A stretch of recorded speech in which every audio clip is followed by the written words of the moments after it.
Hämeenlinnan Rinkelimäellä HPK lähtee hakemaan sarjan tasoittavaa voittoa Jypiä vastaan. Toistaiseksi sarjassa kotikenttä on ollut valttia.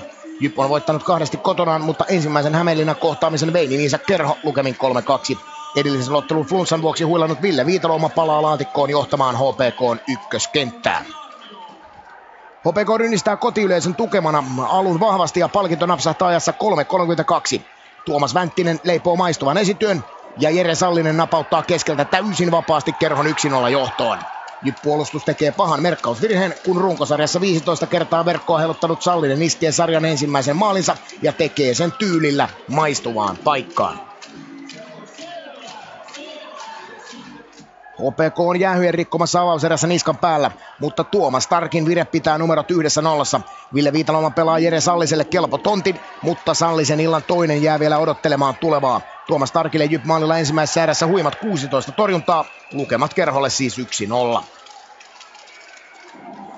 Jyp kuittaa tasoituksen heti toisen erän alkumetreille, kun Jordan Henry kuluttaa jäähypenkkiä.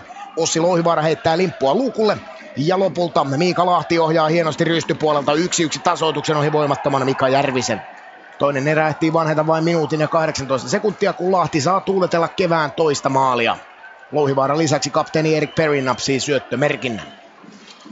Jyp nousee Hämeenlinnan maanantai-illassa ensimmäisen kerran kuskin paikalla ajassa 33-32. Nuori Ville Järveläinen menettää kiekon ratkaisevasti omalla alueella. Peter Hubacek saa kiekon eikä jätä rankaisematta. Kuti reppuun ja Jyp johtaa 2-1. Viime keväänä Suomen mestaruutta Jyp-paidassa juhlinut tsekki avaa näin maalitilinsä tämän kevään pudotuspeleissä. Runkosarjassa Hubacek pelasi loukkaantumisen vuoksi vain 29 ottelua. HPK pääsee toisen erän loppuun ylivoimalle, ja kun puhutaan pukkuoppimaaleista, niin tässä on esimerkki sellaisesta. Marko Tuulolan kuti kimpoaa Mikko Kaltevan mailasta Ville Viitaluomalle, ja Kerhon ykkössentteri iskee tästä reppuun 2-2 tasoituksen. Erää jää pelaamatta vain 8 sekuntia, kun Viitaluoma avaa kevään pudotuspelien maalihanansa. Tuulolan lisäksi syöttöpiste Juho Mieloselle. Tasanumeroista Hamptonissa kolmanteen erään. Kolmas erä tarjoaa paikkoja molemmille ratkaisuun, mutta maalivahdit loistavat Rinkelinmäellä. Jypin Antti Jaatinen pääsee läpi ja reilu 2 minuuttia ennen loppua. Kikat eivät pure. Mika Järvinen selvittää tämän. Irtokeikosta pääsee vielä tykittämään Johanovi Tyy, mutta Järvinen kestää tämänkin tällin edessä. 2-2 numeroista Hämeenlinnassa ratkaisu jatkoeriin ensimmäistä kertaa tämän sarjan aikana. HPK ei pysty jatkoerässä hyödyntämään 2 miehen ylivoimaansa. Hetken näyttää jo siltä, että jatkoerä numero 2 häämöttää, mutta Jyp on toista mieltä.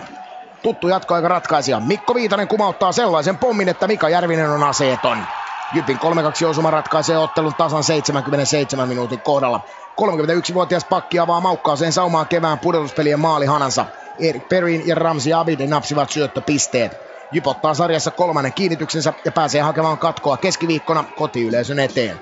Maalivahdilla tänään kiitettävät torjuntamäärät Mika Järvisellä 38 ja Tuomas Starkilla 41 torjuntaa.